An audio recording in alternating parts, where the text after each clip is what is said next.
आज हम देखेंगे कि रासायनिक अभिक्रिया को संतुलित कैसे किया जाता है। रासायनिक अभिक्रिया को संतुलित करने के लिए सबसे पहले हमको देखना पड़ता है कि इस साइड जो है एरो के आगे वाले ये हमारे होते हैं अभिकारक और ये हमारे होते हैं उत्पाद, है ना। तो अभिकारक अगर जितनी मात्रा में है उत्पाद भी उतनी ही मात्रा में होने चाहिए। जैसे कि अगर HNO3 को देखेंगे तो यहाँ हाइड्रोजन कितना है, 1। और अगर यहाँ पर देखेंगे तो हाइड्रोजन कितना है, 2।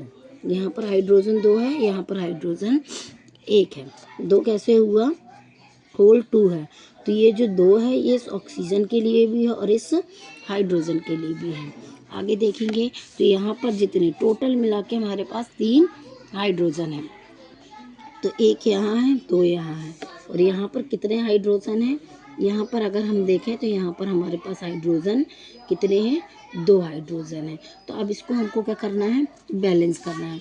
अगर यहाँ पर हम आगे देखेंगे, यहाँ पर नाइट्रोजन हमारे पास नाइट्रोजन 1 है, ठीक है। और ऑक्सीजन कितने हैं, 3 है। यहाँ पर देखें तो इसके बाद हमारे पास क्या है, ऑक्सीजन, ये ऑक्सीजन 2 है और कैल्शियम कितना है, 1 है। कुछ नहीं है, मतलब 1 ही है, ठीक है। अब यहाँ पर आ जाते हैं, यहाँ पर हम देखें तो कैल्शियम 1 है, नाइट्रोजन, क्योंकि ये जो 2 है इसके लिए भी है और इसके लिए भी है। तो यहाँ पर नाइट्रोजन हमारा कितना है, 2 है, कैल्शियम 1 है। अच्छा, ऑक्सीजन कितना हुआ, क्योंकि यहाँ पर O3 लिखा है, 3 दूनी 6 इंटू हो जाएगा। तो यहाँ पर ऑक्सीजन है हमारा 3 दूनी 6। अब यहाँ पर हाइड्रोजन देखें तो यहाँ पर हाइड्रोजन हमारे कितने हैं, 2 और ऑक्सीजन कितना है, 1, ठीक है। अब हम इनको क्या करेंगे, बैलेंस करेंगे। जितनी मात्रा में यहाँ पर है अभिकारक उतनी ही मात्रा में हमको क्या चाहिए है, उत्पाद चाहिए है।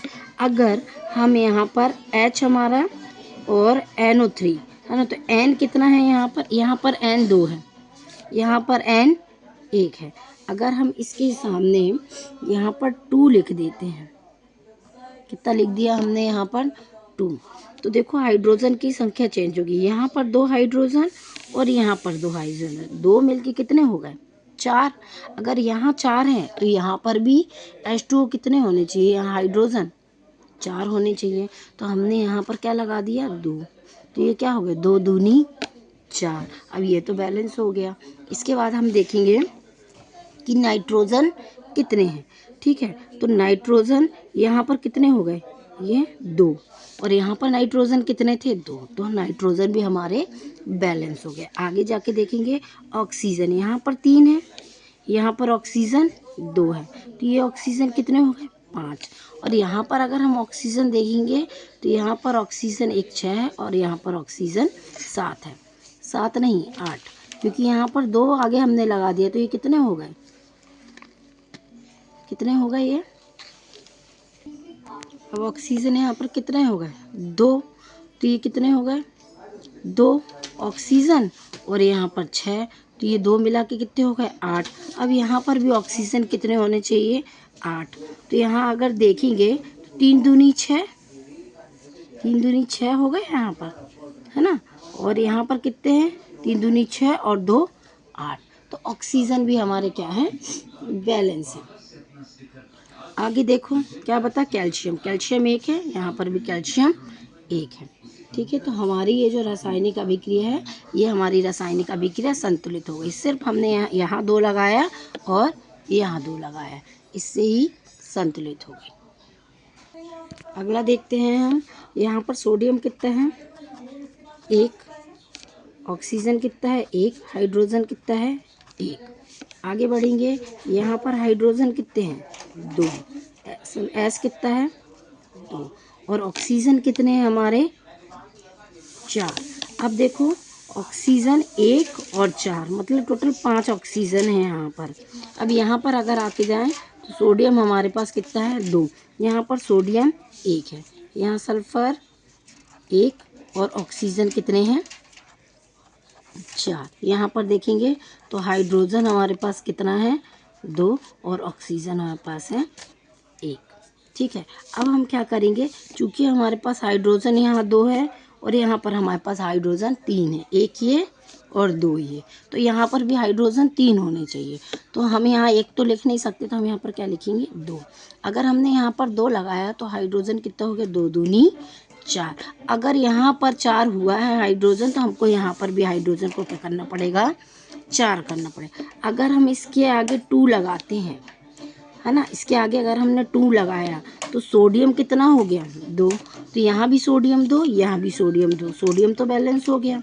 अब आता है ऑक्सीजन पे, यहाँ ऑक्सीजन हो गई 2, ठीक है, और यहाँ हाइड्रोजन कितना हो गया, 2, ठीक है। तो 2 और 2, तो हाइड्रोजन कितने हो गए, 2 दूनी 4, ठीक है। तो अब आगे देखो, सल्फर हमारा 1 है, यहाँ पर 2 है और यहाँ पर हमारा क्या है, 1 है। नहीं, सल्फर भी हमारा यहाँ 1 है, ठीक है, सल्फर 1 है, सॉरी, ठीक है। तो ये भी हमारा बैलेंस हो गया। तो अब इसको बैलेंस करके देखेंगे आप, यहाँ पर हमने 2 दूनी 4 लगा दिया और यहाँ सोडियम 2, यहाँ भी सोडियम 2 हो गया। ऑक्सीजन हमारा क्या हो गया, 2। यहाँ पर हमारे ऑक्सीजन कितने हो रहे थे टोटल, 4 और 1 5। हमने यहाँ पर 2 लगाया तो यहाँ पर 6 हो गए और यहाँ पर भी 6 हो गए, तो 4 और ये वाला 2 मिला के 6। आगे बढ़ते हैं। अगर इस वाली रिएक्शन में देखें, सोडियम 1 Cl 1 Ag1N1 और O हमारा कितना है, 3। आगे देखेंगे तो यहाँ Ag क्या है, 1, मतलब यहाँ भी 1, यहाँ भी 1, सही है। Cl देखेंगे, Cl भी 1, Cl भी 1, मतलब ये बैलेंस है। यहाँ आ जाएंगे तो सोडियम हमारा क्या है, यहाँ पर 1 है, यहाँ भी 1 और यहाँ भी 1, तो ये भी बैलेंस है। नाइट्रोजन देखेंगे, नाइट्रोजन हमारा क्या है, 1 है, तो यहाँ भी 1 है। और ऑक्सीजन देखेंगे, यहाँ 3 है, तो यहाँ भी, मतलब ये अभिक्रिया हमारी क्या है, बैलेंस है। अगली अभिक्रिया में आ जाते हैं। अगली अभिक्रिया में हमारा बेरिलियम कितना दिया है, 1, और Cl हमारा कितना दिया है, 2। इसमें देखेंगे हाइड्रोजन कितना है, 2, सल्फर है 1 और ऑक्सीजन है 4। यहाँ पर देखेंगे बेरिलियम 1 है, यहाँ भी 1, यहाँ भी 1, मतलब ये बैलेंस है। सल्फर देखेंगे, ये भी 1 है, मतलब ये भी बैलेंस है। ऑक्सीजन देखेंगे, ऑक्सीजन कितने हैं, 4, मतलब ये भी बैलेंस है। H देखेंगे, यहाँ हाइड्रोजन 1 है, Cl 1 है। अब देखो Cl यहाँ 1 है, यहाँ पर Cl क्या है, 2 है, और हाइड्रोजन यहाँ पर 2 है, तो हम यहाँ पर 2 लगा देंगे सामने। अगर हमने लगाया तो यहाँ पर 2 H हो गए, यहाँ भी H 2 हो गए, तो ये भी बैलेंस, ये भी बैलेंस। Cl यहाँ 2 है, यहाँ हमने 2 लगा दिया, तो Cl भी हमारे क्या हो गए, 2 हो गए, ठीक है। तो ये अगर आपको समझ में आया है तो आप ये कर